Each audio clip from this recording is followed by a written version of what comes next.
Hello. Today I want to speak about the differences between capitalism and socialism. So let I want to speak about the difference between capitalism and socialism. Okay, let's go. Capitalism and socialism are two primary economic systems used to understand the world and the way economies work. Their distinctions are many, but perhaps the fundamental difference between capitalism and socialism lies in the scope of government intervention in the economy. The capitalist economic model relies on free market conditions to drive innovation and wealth creation and regulate corporate behavior. This liberalization of market forces allows for the freedom of choice, resulting in either success or failure.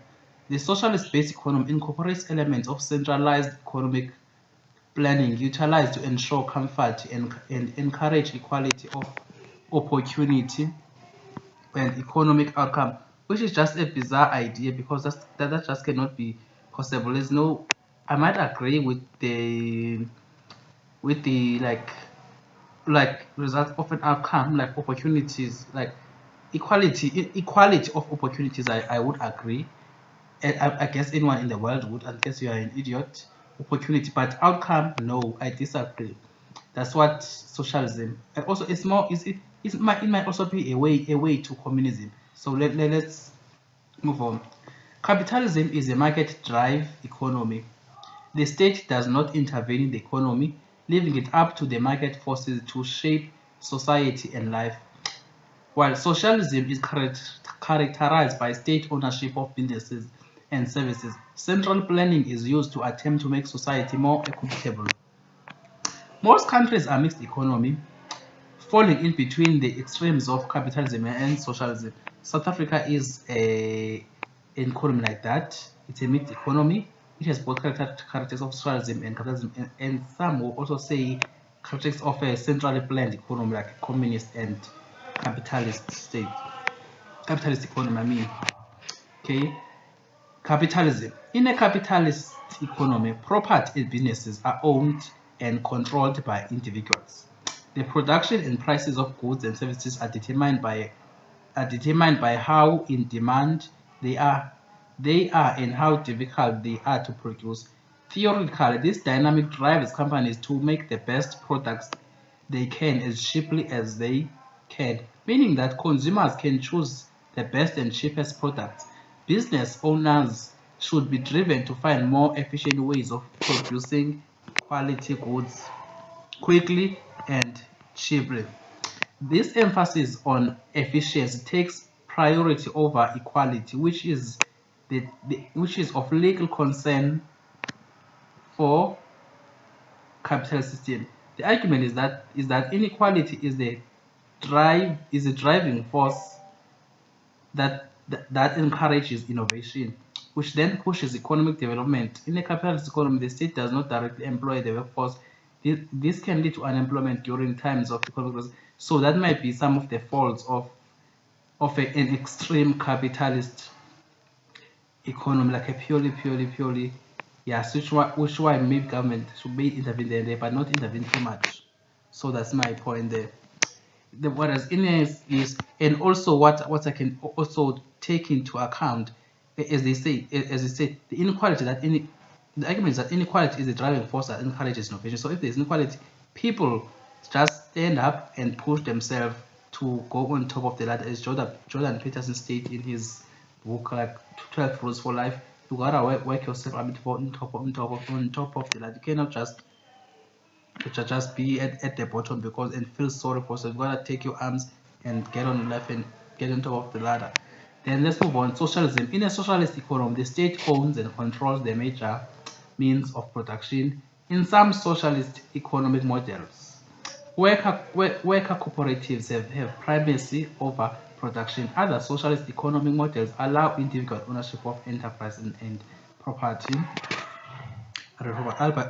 albeit with high taxes and stringent government controls. The primary concern of socialist model, in contrast, is an equitable. Is that's what they aim, not that it is attainable. Just to be clear on this, but that's the aim like an aim of socialism. The practical concept of socialism, in contrast, is an equitable redistribution of wealth and resources from the rich to the poor, out of fairness and ensure an even playing field in opportunity and outcome. So they want a playing field of equal opportunity and outcome. To achieve this, the state intervenes in the labor market, just like what the ANC is doing now, and also what the EFF promoting, as well as the BRF, because they are on the way to communism. If it first started with socialism, of course. In fact, in a socialist economy, the state is the primary employer. During times of economic hardship, the socialist state can order hiring, so there is full employment, even if workers are not performing tasks that are particularly in demand from the market. So that also those are also the fall of socialism. Special considerations. In reality, most countries and their economies fall in between these two extremes. Some countries incorporate both the private sector system of capitalism and the public sector enterprise socialism to overcome the disadvantage of both systems. That was supposed to be the way South Africa is, a mixture of both. There is a private sector, as you can see, as also public sector, as there's a lot of state-owned enterprise in South Africa. But the problem now is the ANC has completely raped, plundered, and killed our state-owned enterprise. Telkom, Transnet, SABC, South African Airways, Petro SA, Denel. What is this one that produces oil? What do you call it? I just forgot. What they call the company that produces oil from coal, Sasol.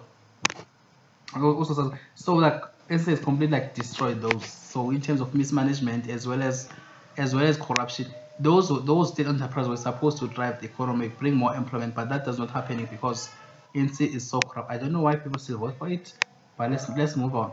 Some countries, yes, as I said, some countries incorporate both the private sector system, capitalism, and the public sector enterprise socialism to overcome disadvantages of both systems.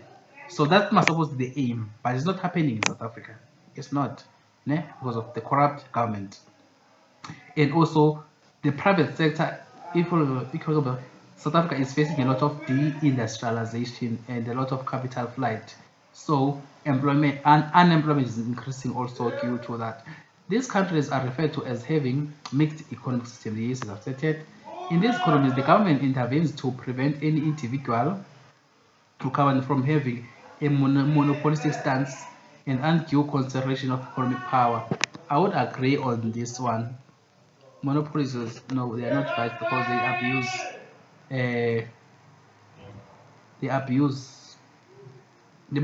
might abuse people because they know that they are the only ones in the market. So that's basically it for now. So I will make another video on communism, which just tell the difference between what is the difference between communism and socialism, in a sense. And all, yes. So let's do that. And also I'll try to make another video on my video that I recently posted on macroeconomic populism, which is part 2 of it. So goodbye.